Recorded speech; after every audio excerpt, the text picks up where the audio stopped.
오늘도 영상 클릭해 주셔서 감사합니다. 제가 오늘 알아볼 내용은 전체 전기차의 20% 정도를 차지하고 있는 전기 트럭이 이렇게 충전기를 점령하고 있는 모습을 쉽게 볼 수가 있는데 그 중에서도 고속도로 휴게소에 있는 전기차 충전기의 6대 중 절반이 전기 트럭이 차지하고 있을 정도라고 하는데요. 이렇게 고속도로뿐만이 아니라 여러 충전소에서도 전기 트럭의 점령 현상 때문에 일반 전기 승용차 차주들의 불만이 끊이지 않고 있다고 합니다. 이렇게 전기 승용차의 주행거리는 400km에서 500km 정도인 반면에 전기 트럭은 210km 남짓이며 이마저도 짐을 많이 실는 경우에는 150km까지도 내려간다고 하네요. 이처럼 전기 트럭 기사들의 고충도 심각한 상황입니다. 특히나 이렇게 겨울철 전기차의 특성상 주행거리는 더욱 떨어지게 되는데 이러한 이유 때문에 겨울철에 히터를 틀지 못하고 차량 실내 난방을 위해서 배터리를 아끼기 위해서 경유 난방기를 따로 가지고 다닌다고 합니다. 이어서 1톤 적재함의 500km 정도를 싣고서 전기 트럭 배터리를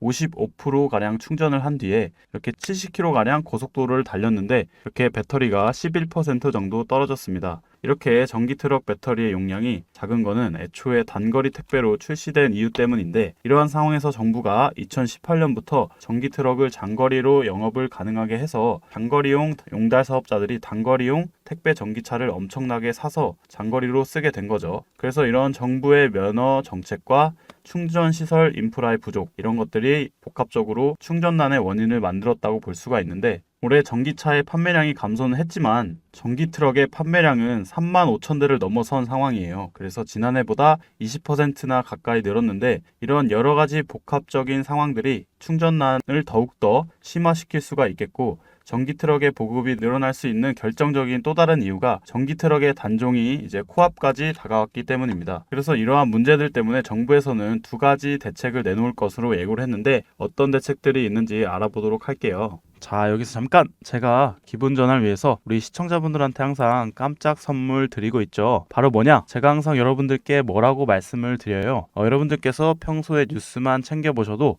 우리는 돈을 벌 수가 있다. 돈이 된다! 라고 제가 항상 강조해서 말씀을 드리고 있는데 자, 여기서 보시는 것처럼 정부의 보조금 확대 지원 이슈가 지금도 끊임없이 나오고 있는데 이런 뉴스 보시면서 여러분들은 어떤 생각을 하시는지 그냥 뉴스만 보고 끝내시는지 제가 항상 되물어보고 싶은데요. 그 이유가 뭘까요? 제가 과거에 여러분들께 뭐라고 말씀을 드렸어요. 이 초전도체에 관심을 가지신 분들은 뉴스만 보고 넘기지 마시고 우리가 투자 쪽으로 생각을 해보셔야 된다라고 제가 말씀을 드렸어요. 그래서 많은 분들이 뉴스를 통해서 보셨을 텐데 이런 초전도체 이슈가 됐을 때 우리나라 부자들은 자연스럽게 어떻게 생각을 한다? 초전도체 관련주는 뭐가 될지 이렇게 자동적으로 생각을 한다라고 제가 말씀을 드렸어요. 그 이유가 뭐냐? 부자들이 봤을 때는 이런 사회적 이슈는 곧 돈으로 직결이 되고 돈이 몰리기 때문에 우리 부자들이 항상 이런 식으로 사회적 이슈를 그냥 흘려듣지 않고 이렇게 챙겨본다, 생각을 전환한다 라고 제가 말씀을 드렸는데 이번에도 마찬가지입니다. 제가 그래서 지난번에 우리 구독자분들과 함께하는 주식으로 수익 내기 이벤트를 진행을 했었죠. 당연히 항상 무료로 진행을 하는 거고 지난번에도 저한테 이렇게 구독이라고 문자 남겨주신 분들한테 이렇게 초전도체 중에서도 대장주 가능성이 높은 딱 한 종목 신성 델타테크를 골라서 여러분들께 추천을 드렸었습니다. 그래서 내용을 보시면 아시겠지만 여러분들께서 어느 가격에서 사야 되는지 그리고 수익이 몇 % 되면 팔아야 되는지 이 부분까지 여러분들한테 알려드렸는데 실제로 어떻게 됐어요? 오른쪽에 보시면 아시겠지만 제가 8월 초에 추천을 드리고 한 달도 안 돼서 지금 주가가 몇 배? 3배 이상 급등이 나왔습니다. 그래서 이때 당시에도 굉장히 많은 분들이 수익을 내셨을 거예요. 참여하신 2,000명의 구독자분들 다시 한번 축하드리고요. 지금도 많은 구독자분들께서 참여를 해주고 계십니다. 기회는 끝나지 않았습니다. 이번에도 기회가 왔어요. 최근에 돈이 되는 이슈가 바로 정부에서 전기차 보조금을 확대하면서 전기차 수요를 늘리고 있잖아요. 그러면 우리가 어떻게 생각을 해볼 수가 있다? 정부에서 23년까지 전기차를 420만 대 보급하겠다라고 밝힌 만큼 전기차의 수요는 증가할 수밖에 없습니다.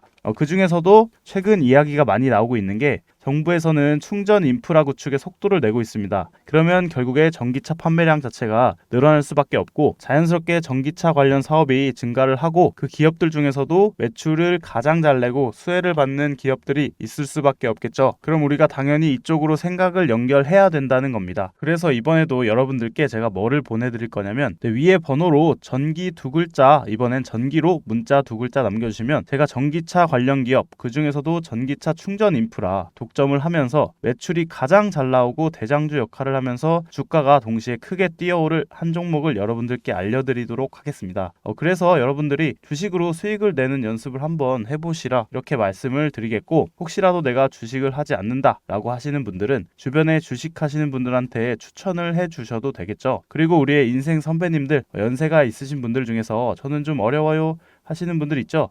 그런 분들은 자녀분들께 이 종목 한번 사봐라, 이걸로 한번 돈을 벌어봐, 이렇게 가볍게 조언을 해 주실 수도 있는 거겠죠. 그래서 지금 이 영상 보시는 시청자분들 중에서도 이 종목 나 한번 궁금하다, 나도 한번 돈을 벌어보고 싶다 라고 하시는 분들은 누구나 어느 때건 시간 상관없이 이렇게 제가 상단에 번호 남겨두고 있죠. 010-7977-5453 010-7977-5453으로 간단하게 이렇게 전기라고 문자만 보내주시면 저번처럼 저한테 문자 남겨주신 분들한테 무료 추천 급등주 보내드렸던 것처럼 이번에는 전기차 관련주 중에서도 주가가 가장 크게 상승할 대장주 여러분들한테 보내드리도록 하겠습니다. 아시겠죠? 또 저에게 아무렇게나 이렇게 문자를 보내주시면 제가 헷갈릴 수가 있기 때문에 간단하게 전기 두 글자만 보내주시면 제 영상 보고 오셨구나 하고 쉽게 알아보고 빠르게 급등주를 드릴 수가 있겠죠. 그래서 위에 번호 010-7977-5453으로 전기라는 두 글자만 간단하게 보내주시면 여러분들이 이제 직접 수익을 내는 연습을 해 보실 수가 있는 거예요. 그리고 여러분들께서 수익을 내시면 좋아요와 구독 한 번씩만 눌러주시면 감사하겠습니다. 별거 아닐지라도 저희 유튜버들한테는 큰 힘이 되거든요.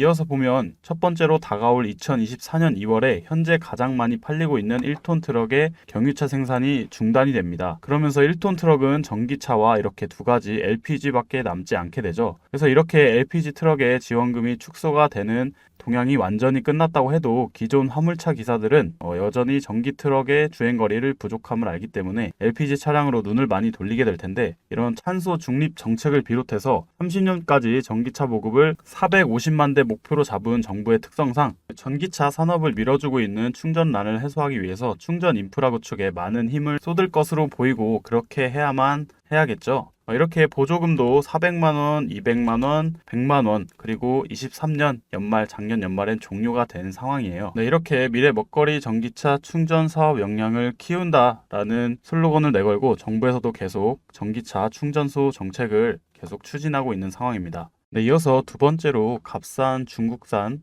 LFP 배터리를 탑재한 테슬라 Y가 국내 전기차 상위 10개 모델을 다 합친 것보다 많이 팔렸고, 볼보에서도 이렇게 값싼 전기차를 출시하겠다고 밝혔습니다. 전기차 판매량이 감소하는 지금 국내 전기차 판매량 실적이 저조해서 23년 말까지 지원금을 확대하는 거 아니냐는 부정적인 반응이 나왔는데, 그 틈을 오히려 해외 업체가 파고 들어가지고 국내 기업이 아닌 해외 기업이 수혜를 싹쓸이 해간 상황입니다. 국내 전기 트럭도 이러한 주행거리를 유지하게 된다면 동일한 현상이 일어날 수밖에 없다고 보이고, 이를 방지하기 위해서는 배터리 용량을 늘려야 할 텐데, 그렇게 됐을 땐 당연히 차값이 이렇게 크게 올라갈 수밖에 없기 때문에 단거리 택배용 전기 트럭과 장거리를 달리는 용달 전기 트럭을 구분해서 배터리 용량을 차등화를 해야 된다고 보이고, 실제로 중국 업체들은 배터리 용량을 크게 키워서 3만에서 4만 킬로까지 달리는 전기 트럭들을 내놓고 있습니다. 내연기관에서 전기차로 가는 과도기에서 전기차로 완전한 전환을 하기 위해서는 우리도 저렴한 LFP 배터리를 활용을 해서 배터리 용량을 키우면서도 판매 단가를 낮출 수 있는 이런 방안에 대해서도 고민을 해봐야 되겠죠. 소비자들이 전기차의 성능보다 가격을 중시하는 트렌드로 가고 있는 상황에서 해외 기업이 우리 국민들의 세금으로 이루어진 전기차 보조금을